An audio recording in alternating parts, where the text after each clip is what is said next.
मिरन्धस्य ज्ञानाञ्जनशलाकया चक्षुरुन्मीलितं येन तस्मै श्रीगुरवे नमः। श्रीचैतन्यमनाधीष्टं स्थापितं येन भूतले स्वयं रूपपदं मायां ददाति सबलं तीर्थं। वन्देऽहं श्रीगुरुसुगतापदकमलं श्रीगुरुनाथैष्णवंशम् श्रीरूपं चक्रजातं सहगणरघुनाथं तं सजीवं स्वाद्वैतं सवधूतं परिजनसहितं कृष्णचैतन्यदेवं श्रीराधाकृष्णपादं सहगणललिता श्रीकृष्णपादान्तं च नमोऽयं विष्णुपदाय कृष्णपृष्ठाय भूतले श्रीमते जयपताका स्वामीति नामिने नमो आचार्यपदाय नितैर्कृपाप्रदायिने गौरकथाधामदाय नवग्रामकारिणे नमो ॐ विष्णुपदाय कृष्णपृष्ठाय भूतले श्रीमते भक्तिवेदान्त स्वामीति नामिने नमस्ते सरस्वती देवे गौरवाणी नित्यकारिणे निर्विशेष शून्यवादी पश्चादेशकारिणे नमो महावदन्नाय कृष्ण प्रेम प्रदायते कृष्णाय कृष्ण चैतन्याय गौरस्ते नमः। पंचतत्वात्मकं कृष्णं भक्तरूपस्वरूपकं भक्तावतारं भक्तत्वं नमामि भक्तशक्तिकम्। नीलाचलनिवासाय नित्याय परमात्मने बलभद्रसुभद्रभं जगन्नाथाय ते नमः। हे कृष्ण करुणा सिन्धु दीनबन्धो जगत्पते गोपेश गोपिकान्त राधाकान्त नमोस्तुते। तप्त काञ्चन गौराङ्गे राधे वृन्दावनेश्वरी वृषभानुसुते देवी प्रणमामि हरिप्रिये। जयतां श्रुतौ निर्मन्दिरमतिर्गति मत्सर्वस्य पदाम्बोजौ रदा मदनमोहनौ दिग्बद्वृन्दारण्य कल्पद्रुमाधवौ श्रीमद्रत्नागार सिंहासनस्थौ शिलागोविन्ददुद्भौ पृष्ठाले विशिल्पमानौ शरामि श्रीमान् रसरसरं विवंशिपटतटः स्थितौ कश्चन वेणुशनै गोपी गोपीनाथो श्यामतनौ। जय श्री कृष्ण चैतन्य प्रभु नित्यानंद श्री अद्वैत गदाधर शिवासादि गौरभक्तवृन्द। हरे कृष्ण कृष्ण कृष्ण हरे हरे हरे राम राम राम हरे हरे। इस्कॉन বরিশাল শ্রী শ্রী রাধা শ্যাম সুন্দর মন্দির কর্তৃক আয়োজিত দুদিন ব্যাপী এই ধর্মীয় আলোচনা অনুষ্ঠানে আজকে প্রথম দিবসের সান্ধ্যকালীন অধিবেশনে উপস্থিত রয়েছেন সতীর্থবৃন্দ, সুধী সজ্জন ভক্তমণ্ডলী, মহোদয় মাতৃমণ্ডলী, ছাত্রছাত্রীবৃন্দ, সকলকে জানাই আন্তরিক অভিনন্দন, শুভেচ্ছা, শ্রীনিবেদে ভক্তিপূর্ণ প্রণাম। বাঞ্ছাকল্পতরুভ্যশ্চ কৃপা সিন্ধুভ্যেব চ পতিতানাং পাবনেভ্যো বৈষ্ণবেভ্যো নমো নমঃ।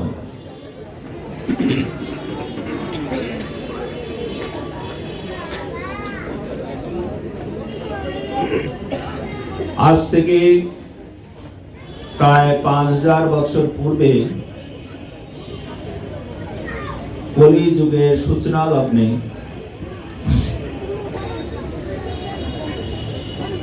সৌনকাদি ঋষিরা নৈমিষারণ্যে একটি বিষ্ণু যজ্ঞের আয়োজন করেছিলেন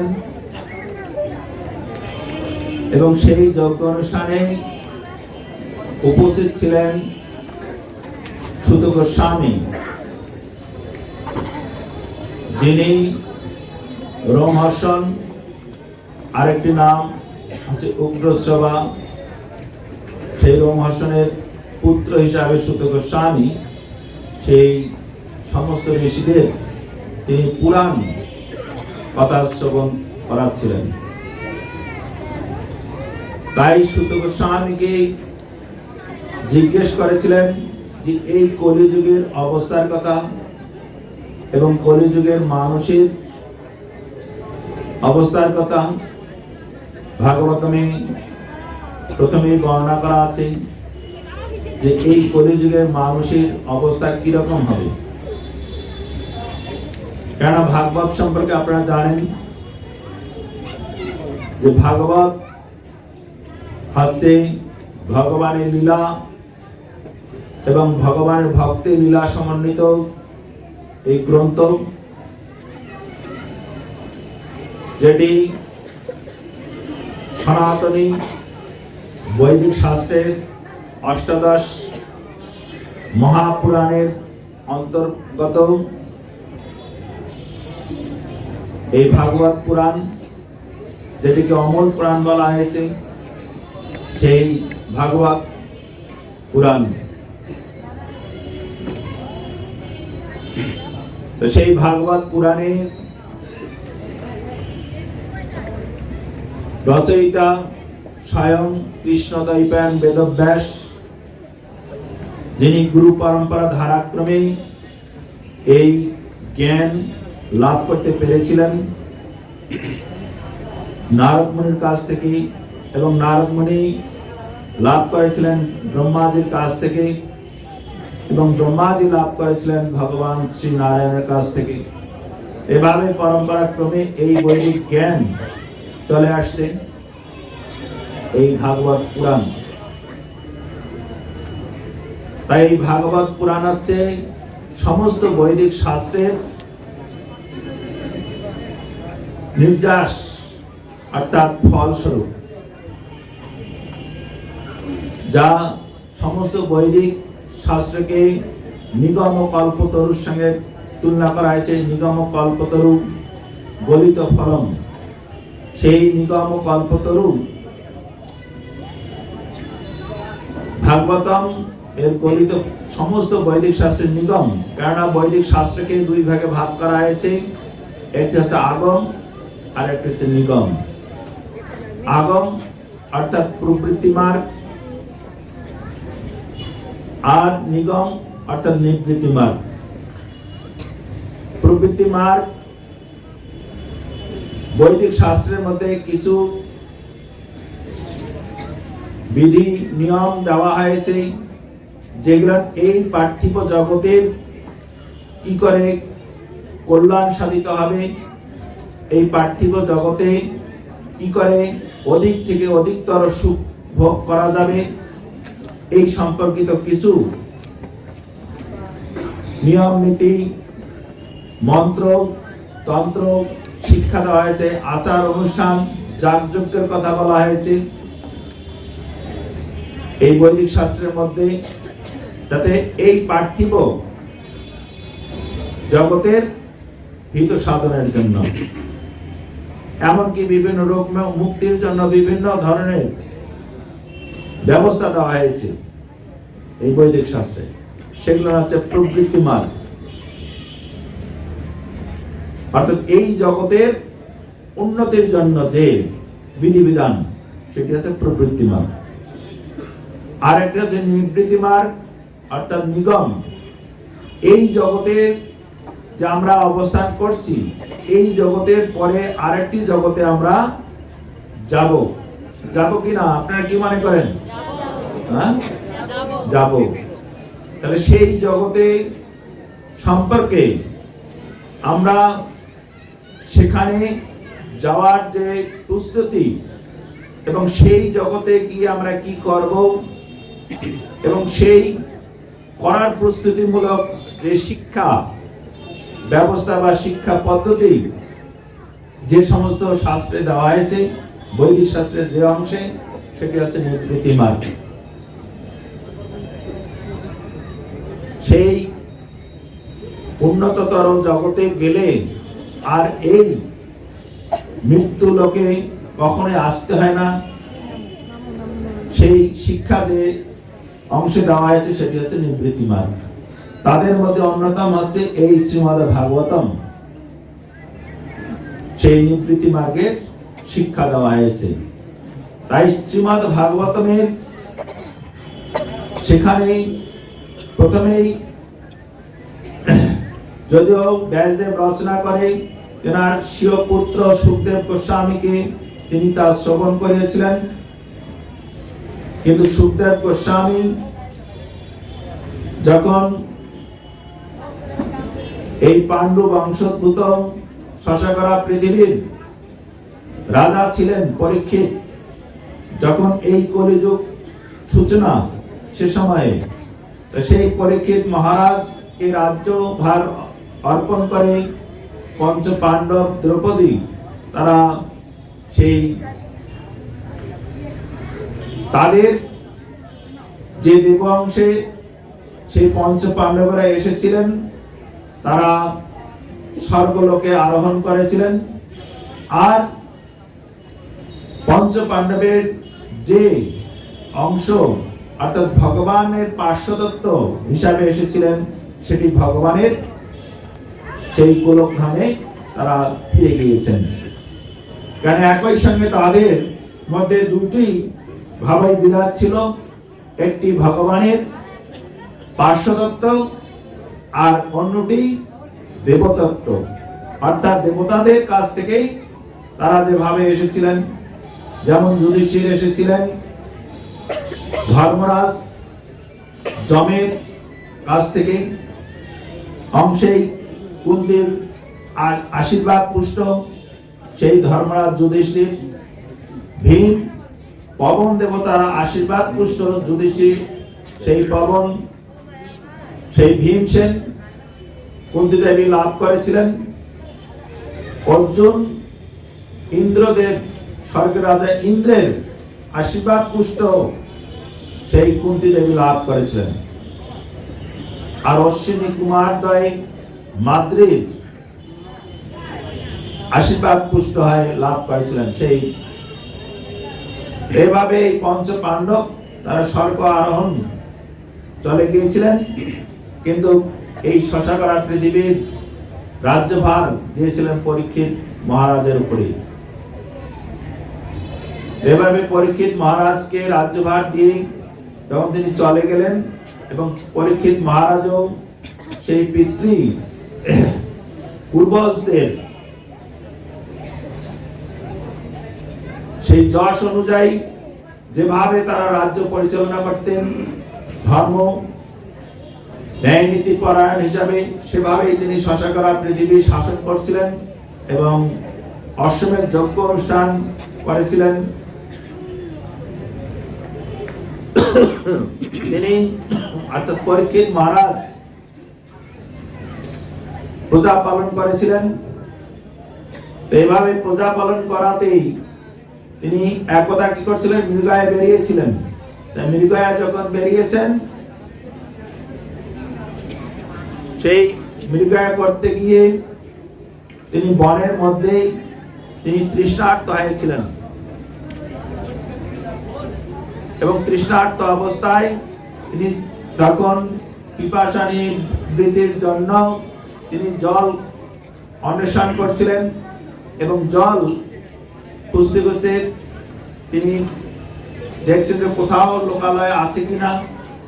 তাই লোকালয়ের অন্বেষণে তিনি যখন ছুটাছুটি করছিলেন এবং দেখছেন অদূরেই একটি আশ্রম মুনির, তাই তিনি সেখানে গেলেন এবং গিয়ে সেখানে তিনি দেখলেন যে মুনি একজন ধ্যানরত অবস্থায় রয়েছেন। সেই মুনির কাছে তিনি এই জলের জন্য প্রার্থনা করলেন, কিন্তু জল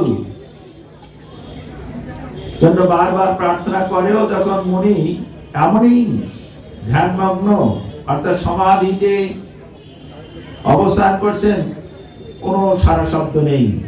তাই পরীক্ষিত পাশেই ছিল একটি মৃত সর্প, সেই ধনুর্বাণ দিয়ে মৃত সর্পটিকে সেই মুনির গলায় পেঁচিয়ে দিলেন, শ্রমিক মুনির।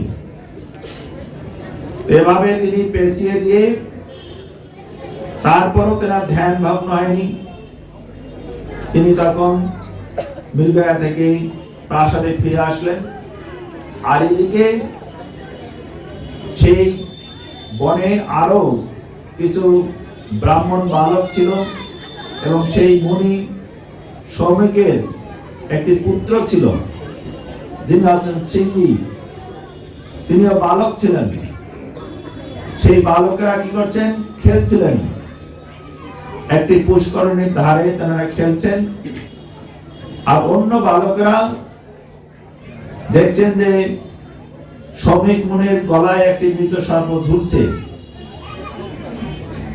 এই কথাটি তখন সেই বালকেরা গিয়ে সিংহীকে বললেন, ওরে সিংহী, সিংহী, দেখো দেখো তোমার বাবা যে ধ্যান করছে। আরে তোমার বাবা ধ্যান করছে না ভণ্ডামি করছে? একটা মৃত সর্প গলায় ঝুলিয়ে ধ্যান করছে।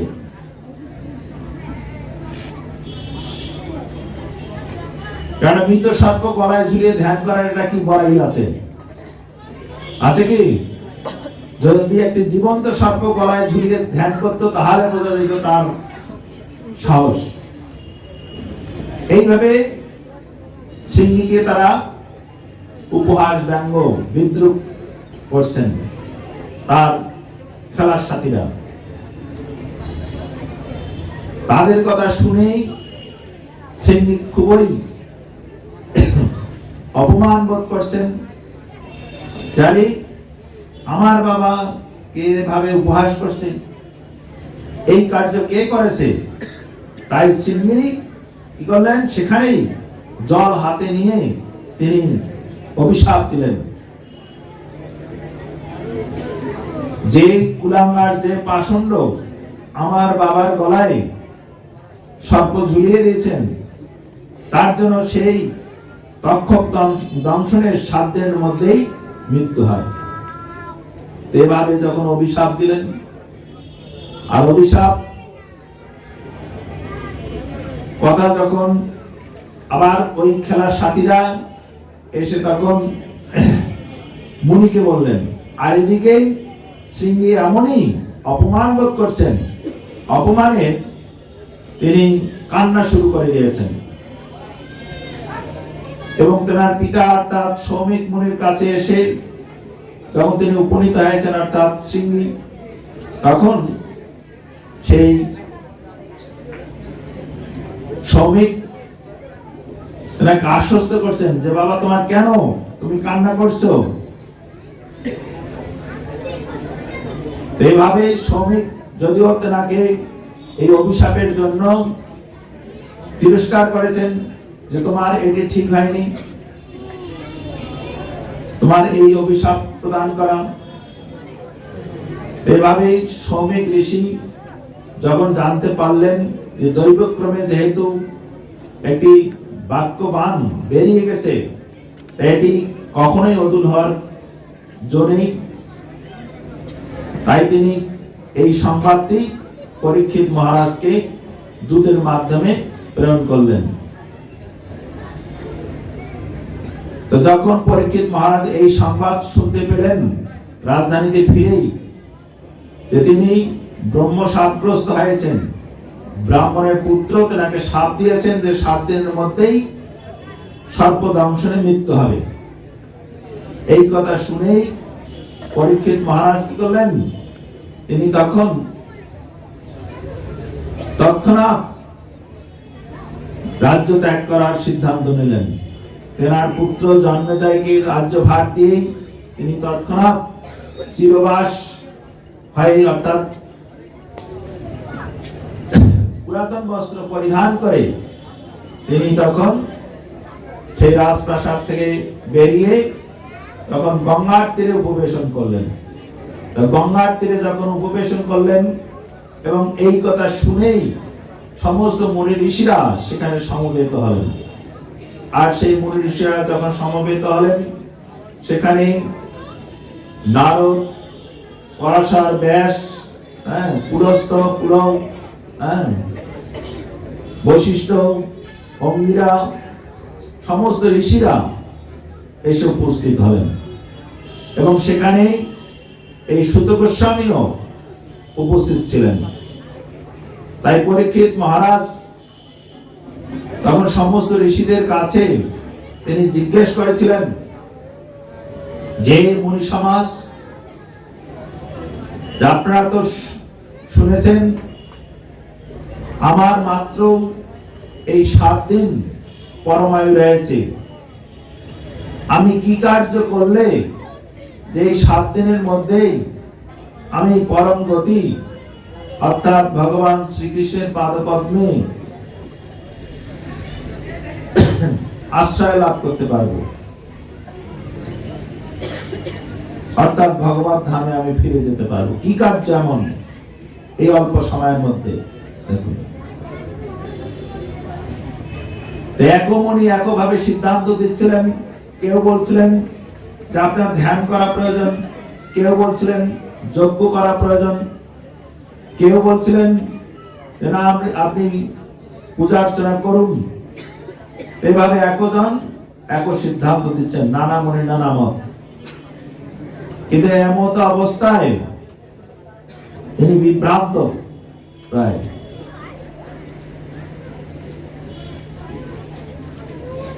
তাই সেখানে তিনি প্রথম সমস্ত মুনিদের কাছে জিজ্ঞেস করছিলেন যে এই মরণাপন্ন ব্যক্তির কি উপায়, মরণাপন্ন ব্যক্তির কি করণীয়, কি করণীয়? তা পরীক্ষিত মহারাজের প্রশ্নটি কিরকম ছিল? মরণাপন্ন ব্যক্তি, তা আমরা কি মরব কিনা? আমরা মরব। আমরা কয়দিনে পরে মরব?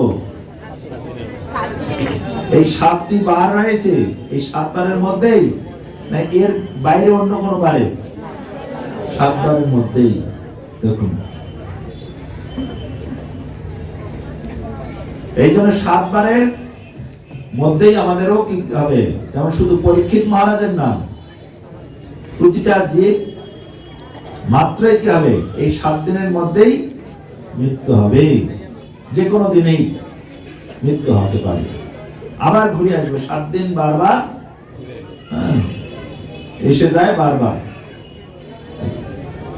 এভাবে পরীক্ষিত মহারাজ যখন জিজ্ঞেস করছিলেন, সেই নানা মুনি নানা উত্তর দিচ্ছিলেন এবং তিনি বিভ্রান্ত হচ্ছিলেন।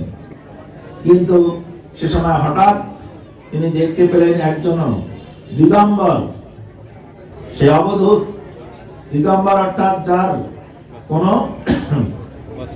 বস্ত্র নেই, দিক সমূহ যার অম্বর, 10 দিক রয়েছে, সেটি হচ্ছে তার বস্ত্র। সেই দিগম্বর সুখদেব গোস্বামী তিনি সেখানে উপস্থিত হলেন। পিছনে কিছু গ্রাম্য বালকরা তাকে উৎপীড়ন করছিল, অর্থাৎ তাকে ঢিল ছুটছিল। এভাবে, কারণ সে 16 বছরের যুবক, সে এরকম অবধূত সেই দিগম্বর বেশে আসছেন। তার দেখতে সাধারণত পাগলের মতো, তাই গ্রামের বালকেরা তো তার মাহাত্ম বুঝতে না পেরে তাকে পাগল ভেবে কি করছেন? উৎপীড়ন করছেন, বিরক্ত করছেন। কিন্তু যখন এই সমস্ত মুনি সমাজে এসে উপনীত হয়েছেন, আর এই মুনিরা তার আগমন বার্তা দর্শন করেই তারা সবাই বুঝতে পেরেছেন তিনি সাধারণ পাগল নন, তিনি মহাত্মা। তাই তেনারা সকলেই উঠে দাঁড়িয়ে তেনাকে স্বাগত জানিয়েছেন। দেখুন, সেখানে যদিও সুখদেব গোস্বামীর পিতা ছিলেন ব্যাসদেব এবং তেনার গুরু নারদ, ব্যাসদেবের পিতা পরাশর ছিলেন, চাপন মুনি ছিলেন, এভাবে বহু মুনি ঋষিরা ছিলেন, তারা সকলেই দাঁড়িয়ে তেনাকে স্বাগত জানিয়েছেন। এইভাবে সম্ভাষণ দেখে সেই গ্রামের বালকেরা কি করছেন, তারা আবার ফিরে চলে গেছেন। ফিরে চলে গিয়েছেন। তখন তিনি এই ব্যাসাসন ছিলেন, ব্যাসাসনে এসে উপবেশন করেছেন এবং তখন পরীক্ষিত মহারাজ সেই সুখদেব গোস্বামীর কাছেই তিনি জিজ্ঞাসা করছেন, সেই মরণমুখ ব্যক্তির কর্তব্য কি? প্রথম প্রশ্ন। এইভাবে পর্যায়ক্রমে 6টি প্রশ্ন করেছিলেন। এই ভাগবতে রয়েছে 6টি প্রশ্ন, মাহাত্ম্যপূর্ণ 6টি প্রশ্ন। এইভাবে যখন এই ভাগবত কথা সুখদেব গোস্বামী পরীক্ষিত মহারাজকে শ্রবণ করিয়েছিলেন, সে সময় সুত গোস্বামী সেখানে অবস্থান করছিলেন। তাই সুত গোস্বামী সেখানে শ্রবণ করায় তিনি এমনই শ্রোতা ছিলেন, উগ্রশ্রবা, অর্থাৎ যা শুনতেন তা হুবহু বলতে পারতেন। তাই নৈমিষারণ্যে পরবর্তীতে নৈমিষারণ্যে যখন শৌনকাদি ঋষিরা সেই যজ্ঞ অনুষ্ঠান করছিলেন, সেই যজ্ঞ অনুষ্ঠানে যে এই কলিযুগে যে অগ্নিহোত্র আদি যজ্ঞ ফলপ্রসূ নয়, সেটা তারা অনুধাবন করতে পেরেছিলেন। যে তাদের এই যজ্ঞের ভস্মে তাদের শরীর সেই বিভূষিত হয়েছেন, তা দেখে তারা আশঙ্কা পোষণ করছেন। সেখানে ভাগবতে সুস্পষ্টভাবে বলা আছে যে এই যজ্ঞের যে ফল কি হবে তা আমরা নিশ্চিত নই। দেখুন, অগ্নিহোত্র যজ্ঞ। তাই হে সুত গোস্বামী, তুমি, আমরা যে লক্ষণালক্ষণ দেখছি এই কলিযুগের এবং কলিযুগের মানুষের, সেই সম্পর্কে সেখানে বর্ণনা আছে। কি আছে? যে প্রাণ অল্পায়ুষু সভ্য কলাস্মিন যুগে জানা মন্দ সুমন্দ মতায় মন্দ ভাগ্যাহি উপদ্রতা। যে সুত গোস্বামী এই কলিযুগ, মানে আমরা কলিযুগে অবস্থান করছি। আমরা কোন যুগে অবস্থান করছি? কলিযুগে। সেই কলিযুগের অবস্থাটি কি রকম? আমাদের অবস্থাটি কি রকম? প্রাণ অল্পায়ুষু সভ্য কলাস্মিন যুগে জানা মন্দ সুমন্দ মতায় মন্দ ভাগ্যাহি উপদ্রতা। এই কলিযুগে প্রায় সকল মানুষই অল্পায়ু, কলহপ্রিয়, মন্দ ভাগ্য, মন্দমতি এবং বিভিন্ন রোগ ব্যাধির দ্বারা আক্রান্ত। এটি সরল অনুবাদ। তা আমরা কি দেখি? কলিযুগের মানুষের পরমায়ু কি অধিক না অল্প? অল্প। কেন সত্য যুগের মানুষের পরমায়ু কত ছিল? 1 লক্ষ বছর। তারপরেই কি এসেছে? ত্রেতা যুগ। ত্রেতা যুগের মানুষের পরমায়ু 10,000 বছর। আর তারপরে কোন যুগ এসেছে? দাপর যুগ। দাপর যুগের মানুষের পরমায়ু 1000 বছর। আর কলিযুগের মানুষের পরমায়ু শাস্ত্র নির্ধারিত 100 বৎসর। 100 বৎসর কি আমরা কলিযুগের মানুষ ভোগ করে যেতে পারে? পারে না। তাহলে দেখুন, শাস্ত্রের সঙ্গে বাস্তবতার মিল আছে কিনা? আমরা কি দেখছি? কলিযুগের মানুষের 100 বৎসর, যদিও গড় পরমায়ু 100 বছর বরাদ্দ আছে প্রকৃতির নিয়মে, কিন্তু তার সত্ত্বেও 100 বছর সকলেই ভোগ করে দিতে পারে না।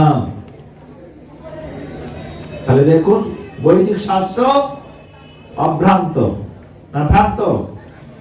কি মনে হয় আপনাদের? অভ্রান্ত মানে নির্ভুল বৈদিক শাস্ত্র। শুধু পরমায়ুর দিক দিয়েই না, এই প্রসঙ্গে শ্রীল প্রভুপাদ বলছেন যে এই কলিযুগের মানুষের পরমায়ু হ্রাসের কারণটি কি? কারণ এই কলিযুগের মানুষ অধিক থেকে অধিক তর ইন্দ্রিয় পরায়ণ, যথেচ্ছাচার, ইন্দ্রিয় সুখ ভোগ করে, অপ্রয়োজনীয়। তাই কলিযুগের মানুষের কি পরমায়ু অত্যন্ত কম।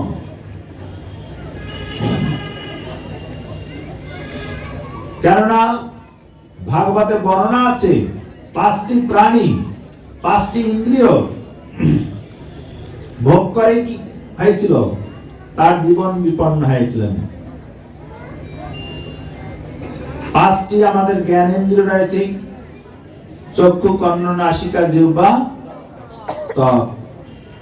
এই 5টি জ্ঞানেন্দ্রিয়ের সেবা করতে গিয়ে, 5টি জ্ঞানেন্দ্রিয়ের তর্পণ করতে গিয়ে কি হয়েছিলেন, 5টি প্রাণী তার জীবন বিপন্ন হয়েছিল। যা আমরা প্রকৃতিতে কি করি, সেই সমস্ত প্রাণীদের দেখি।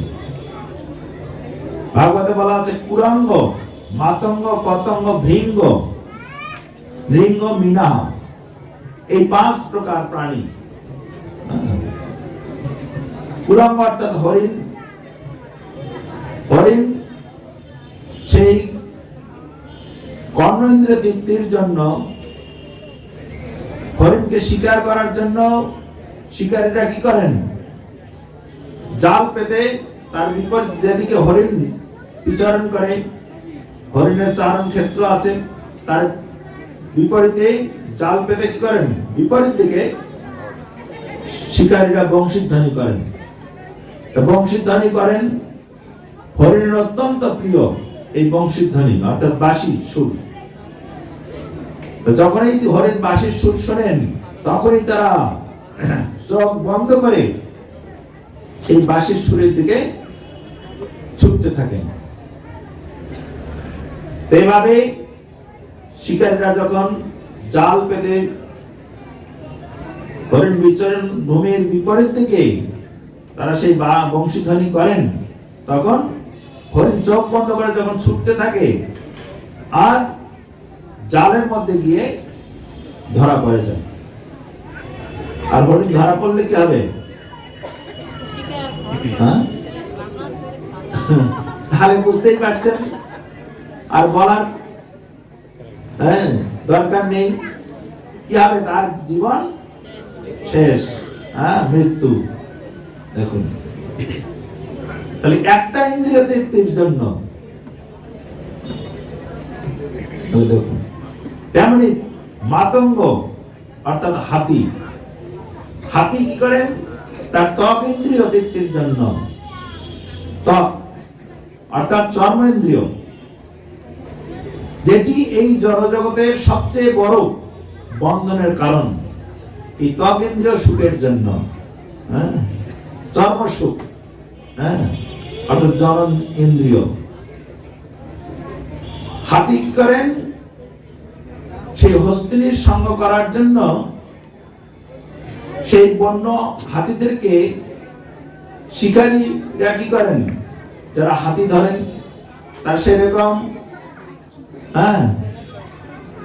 মাতাজি হাতি নিয়ে গিয়ে সেই কি করেন, সেই বন্য হাতির দলে ঢুকিয়ে দেন।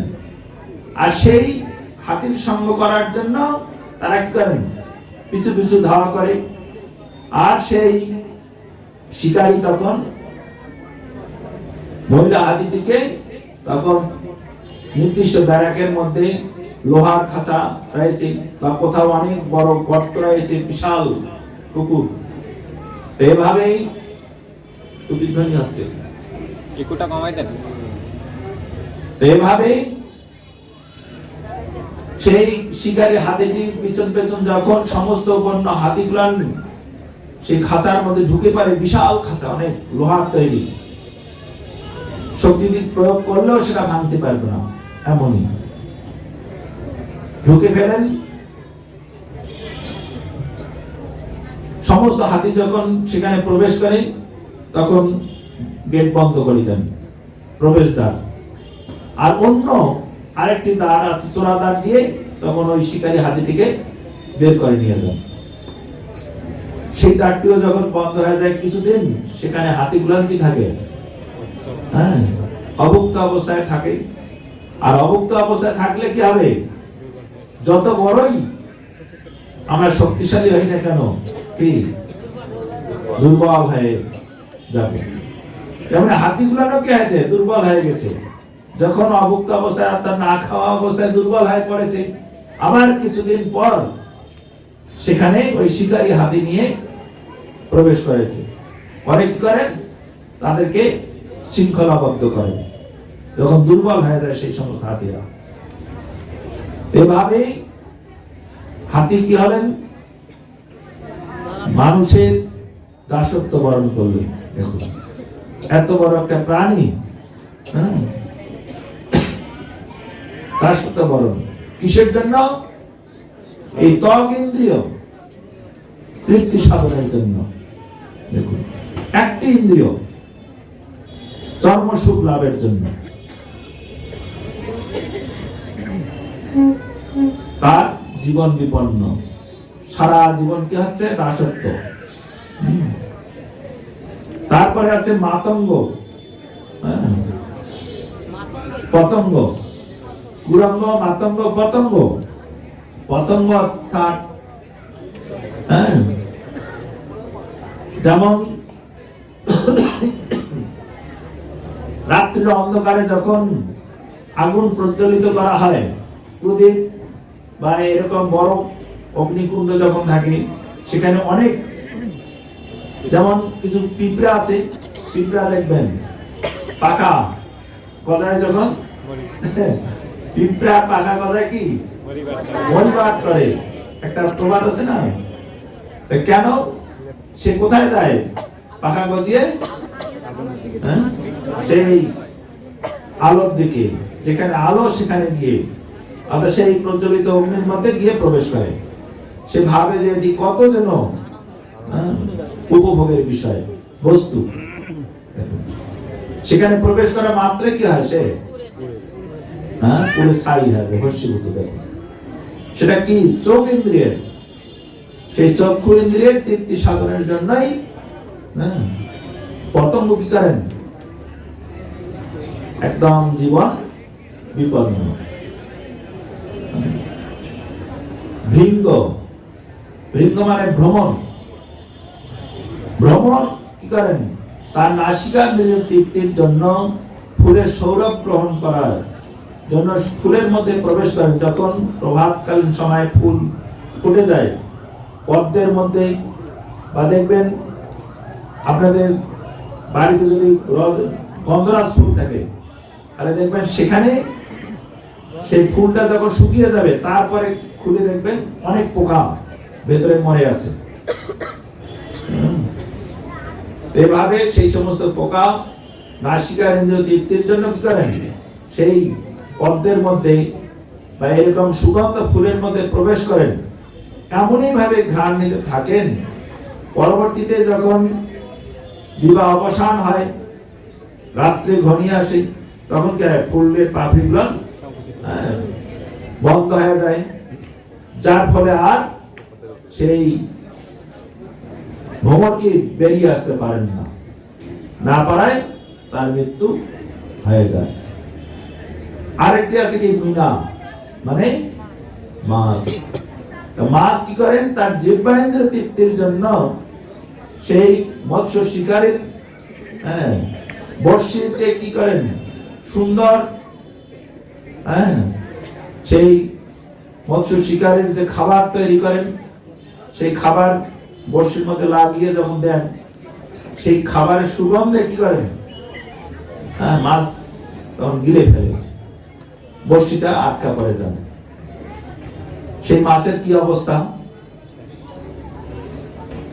অত মায়েদের, এখন আপনারা ভক্ত হয়েছেন, কিন্তু আগে যদি চিন্তা করেন তাহলে কিরকম অবস্থা করছিলেন মনে পড়ে?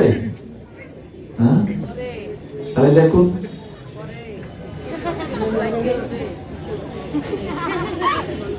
তাহলে কিসের জন্য? শুধু জিহ্বা, অর্থাৎ জিহ্বা তৃপ্তির জন্যই তার জীবন বিপন্ন। তাহলে এই যে পাঁচটি প্রাণী, পাঁচটি তার ইন্দ্রিয়ের তৃপ্তির জন্য কি হলো? জীবন বিপন্ন, মানে মৃত্যু। সারা জীবন মৃত্যু, দাসত্ব।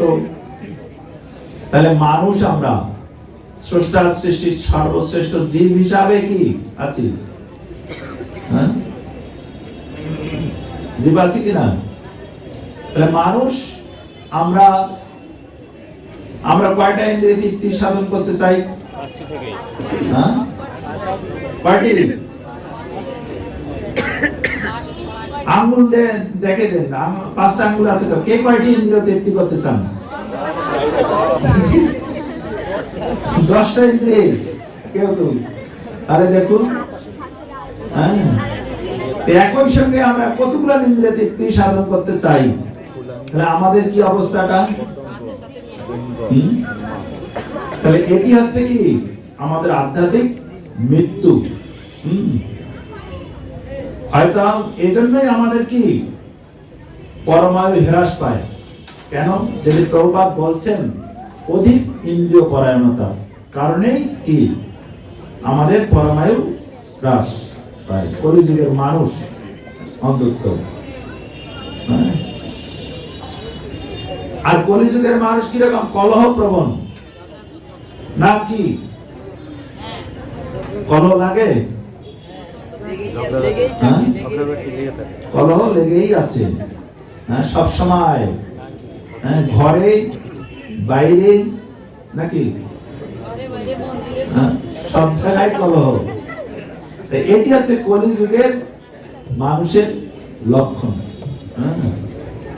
কলিযুগের লক্ষণ এবং কলিযুগের মানুষেরও লক্ষণ। কলি যার মধ্যে আছে সেখানে বুঝতে হবে যে কলহ আছে, এটি কলির প্রভাব। দেখুন, ঘরে বাইরে সব জায়গায় কলহ, আর যেখানে কলহ নেই সেখানে বুঝবেন যে এটি কলির প্রভাব থেকে মুক্ত। বুঝতে পেরেছেন? মন্দ, মন্দ মানে অত্যন্ত অলস এই কলিযুগের মানুষ। কিভাবে অলস? এই কলিযুগের মানুষ পরমার্থ সাধনে ততটা দৃঢ় না। পরমার্থ সাধনে অর্থ উপার্জনের জন্য কঠোর পরিশ্রমী এই যুগের মানুষ। পরিশ্রমী কিনা? আর এই অর্থ কি করে? অনর্থ ঘটায়। ঘটায় কিনা? অর্থ অনর্থ মানে যেটা নিষ্প্রয়োজন সেটিকে প্রয়োজন বলে মনে করে কি হয়? সমস্যার সৃষ্টি হয়। সুখের সংসার ভেঙে কি হয়? তছনছ হয়ে যায়। মন ভেঙে আর জোড়া লাগে না, হয় কিনা? কিসের জন্য? অর্থবিত্ত, গাড়ি বাড়ি সবকিছুই আছে, কিন্তু সংসার ভেঙে যাচ্ছে, মন ভেঙে যাচ্ছে, কত কিছু হচ্ছে। কিসের জন্য? সেটি অর্থ কিন্তু আছে, সেটি হচ্ছে অনর্থ।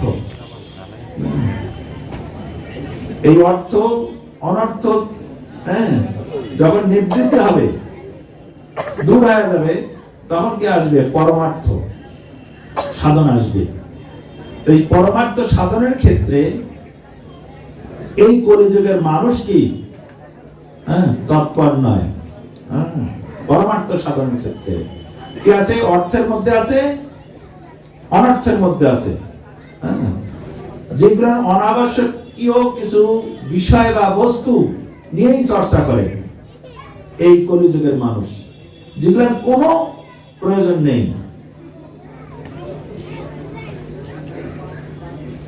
এই অনর্থ সম্পর্কে আলোচনা করলে অনেক আলোচনা, যেগুলা অনাবশ্যক কিছু বিষয় বা বস্তু আছে, সেগুলো নিয়ে জীবনের মনে হয় যে এটি না হলে আমি বাঁচবো না, আমি চলতে পারবো না, এই সমস্ত কিছু না হলে তার জন্য কি হয়? আমরা অশান্তিতে ভুগি।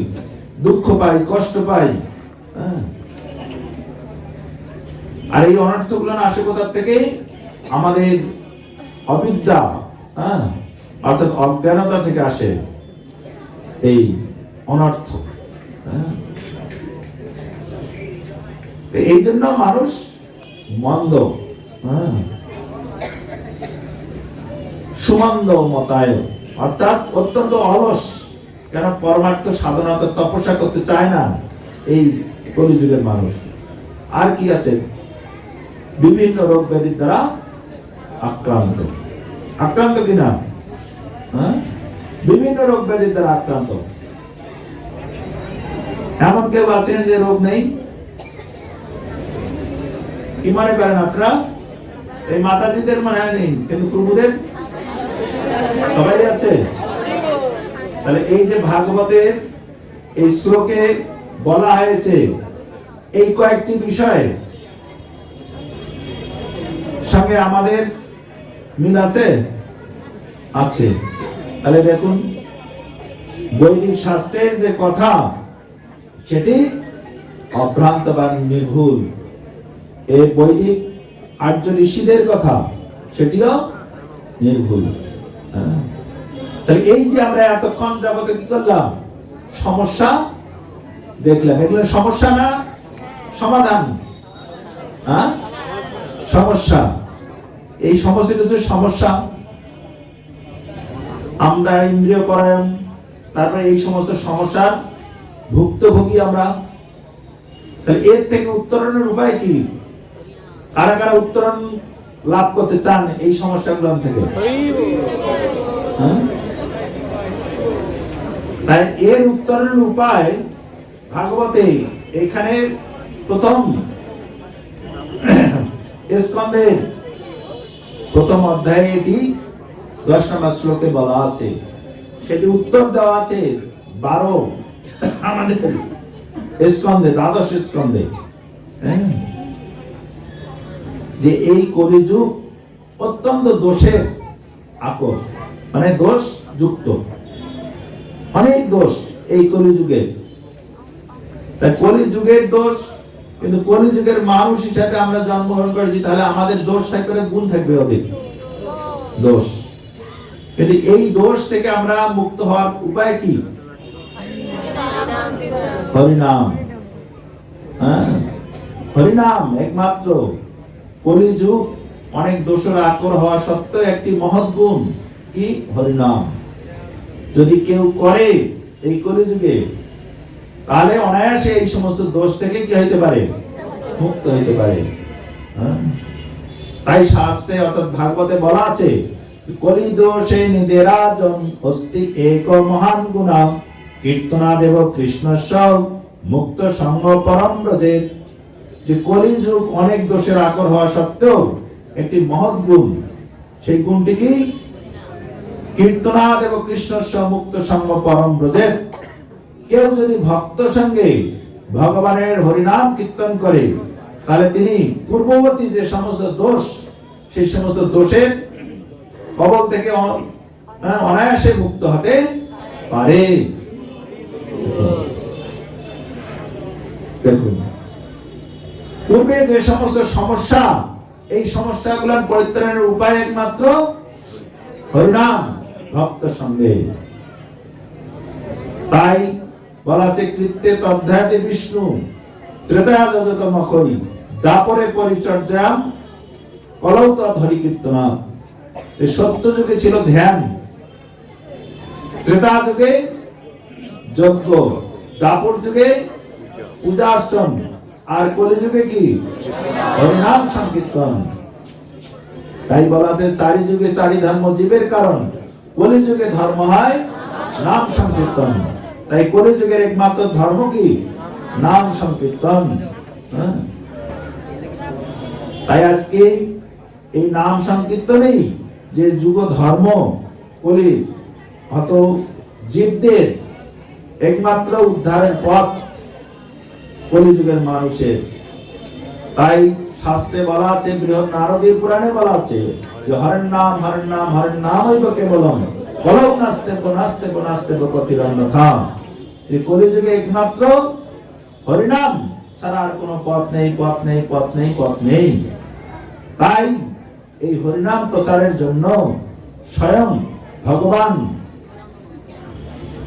নন্দসুত বলে যারে ভাগবতে গায়, সেই কৃষ্ণ অবতীর্ণ চৈতন্য গোসাই। যে ভাগবতে যাকে নন্দসুত অর্থাৎ সেই বৃন্দাবনে আবির্ভূত হয়েছিলেন, সেই কৃষ্ণই কি করেছেন, এই কলিযুগে নবদ্বীপে সেই শচী সিন্ধু গর্ভ মাঝে সেই গৌরাঙ্গ মহাপ্রভু রূপে এসেছেন। চৈতন্য গোসাই মানে গৌরাঙ্গ মহাপ্রভু যখন সন্ন্যাস নেওয়ার পরে কি হয়েছিলেন, শ্রীকৃষ্ণ চৈতন্য নাম ধারণ করেছিলেন।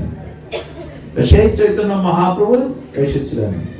চৈতন্য মহাপ্রভু এসে কি করলেন, যে গোলকের প্রেমধন হরিনাম সংকীর্তন, এই গোলকের প্রেমধন যেটি হরিনাম সংকীর্তন, তাই তিনি অকাতরে দান করছেন।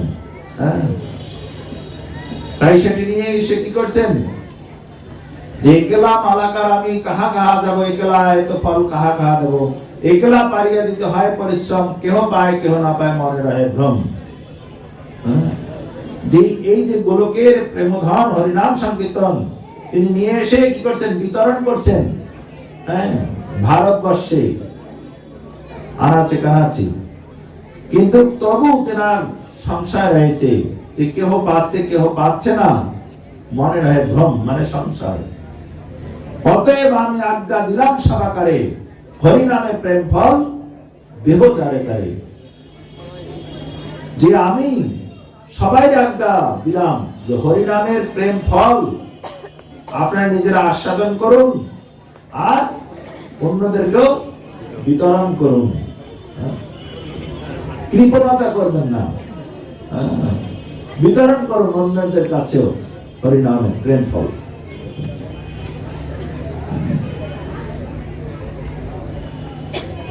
তাই বলা আছে যে মনুষ্য জন্ম হইল যার জন্ম সার্থক করি করো পরোপকার। যে মনুষ্য জন্ম যারা লাভ করেছি বা করেছেন তাদেরকে জন্ম সার্থক করতে হবে। কিসের মাধ্যমে? কিসের মাধ্যমে? হরিনামের মাধ্যমে। আর এই জন্ম সার্থক করে পরোপকার আমরা সবাই করতে চাই কিনা? সবাই করতে চাই।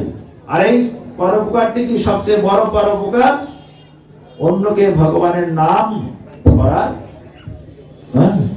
জন্য ভিক্ষা করা বা অনুরোধ করা, যে প্রভু আপনি কত সুন্দর, সবকিছু আছে আপনার, সুন্দর একটি শরীর লাভ করেছেন, সুন্দর দুটি চোখ, সুন্দর একটি মুখ, নাক কান সবকিছু পেয়েছেন, হাত দিয়েছে ভগবান, পা দিয়েছে, একটু ভগবানের নাম করুন, অনুরোধ করতে হবে। এটি আদেশ বা উপদেশ নয়, এটি কি অনুরোধ। সেই অনুরোধ আমরা করতে পারি হরিনাম করার জন্য। এটি হচ্ছে সবচেয়ে পরোপকারগত। এই মনুষ্য জন্ম সার্থক আমাদের তখনই যদি হবে, কখন? যদি হরিনাম করি, তাহলে জন্ম কি হবে? সার্থক হবে। আর তখনই আমরা প্রকৃত পরোপকার করতে পারবো। তাই আজকে সারা পৃথিবীব্যাপী সবচেয়ে পরোপকার কে করেছেন? শিলা প্রভুপাদ। এটা আপনারা বুঝতে পেরেছেন, কেন প্রভুপাদ কি করছেন? সারা বিশ্বব্যাপী হরিনাম প্রচার করছেন। তাই প্রভুপাদ আছেন সকলের পরম শরীর বা শুভাকাঙ্ক্ষী। প্রভুপাদ সকলের শরীর শুভাকাঙ্ক্ষী। দেখুন, তাই তিনি সকলকে কি করছেন? হরিনাম করার শিক্ষা দিয়েছেন। তাই প্রভুপাদ বলছেন কি, হরে কৃষ্ণ মহামন্ত্র কীর্তন করুন এবং সুখী হন। সুখী হওয়ার পন্থাটি কি তিনি অল্প কথায় বলে দিয়েছেন, কি হরিনাম করা। তাই যদি আমরা সুখী হতে চাই তাহলে কি করতে হবে? হরে কৃষ্ণ কৃষ্ণ কৃষ্ণ হরে হরে, হরে রাম রাম রাম হরে হরে। এই মহামন্ত্র কীর্তন, জপ এবং সংকীর্তন করতে হবে। হ্যাঁ, যে কোনো তিনটির একটি পন্থা গ্রহণ করতে হবে। তাই আমাদের আচার্যরা বলছেন, এটা তো পূর্বাদ বলছেন, আচার্যরা বলছেন, পূর্ব আচার্যরা, যে শান্তির পথ কীর্তনিয়া সদা হরি। যে শান্তির পথ আছে কি? কীর্তনিয়া সদা হরি। সর্বদাই যদি আমরা হরিনাম করি তাহলেই সেটি হচ্ছে যথার্থ শান্তির পথ।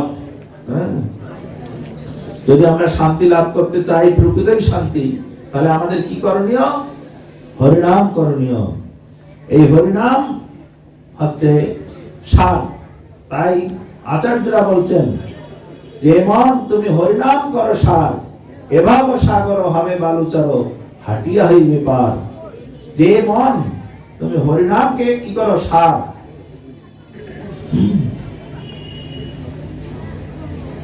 সার আর কি? অসার। সারের বিপরীত কি? অসার। তাহলে দেখুন, সার বস্তুটি কি? হরিনাম। আমরা প্রথমে শুরু করেছি কোথা থেকে? বৈদিক শাস্ত্রের কয়টি ভাগ আছে? কি কি? আগম, নিগম। আর আগম শব্দের অর্থ কি? মানে ওটাকে কি বলা হয়েছে? আর একটি প্রবৃত্তি। আর নিগম নিবৃত্তি। আর এখন আমরা শেষে কি পেলাম? সার, অসার। সার কোনটি? হরিনাম। আর সেটি কি? প্রবৃত্তি না নিবৃত্তি? হ্যাঁ, নিবৃত্তি মার্গ। তাই আমরা যদি হরিনাম করি তাহলে আমাদের এই যে পুনরপি জন্ম, পুনরপি মরণ, পুনরপি জননী জঠরে, এই বারবার আর সংসার চক্রে আবর্তিত হতে হবে না। বুঝতে পেরেছেন? কারা কারা আসতে চান এই সংসার চক্রে, এরকম মৃত্যুময় জগতে? হাত তুলুন দেখি।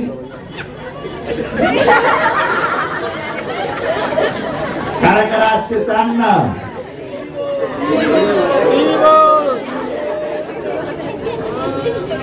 সবাই? তাহলে আপনারা সবাই কৃপা করে হরিনাম করবেন, তাহলে অনায়াসে এই ভব সংসার থেকে গোলক ধামের অভিমুখে যাত্রা করবেন। হরে কৃষ্ণ কৃষ্ণ কৃষ্ণ হরে হরে, হরে রাম রাম রাম হরে হরে।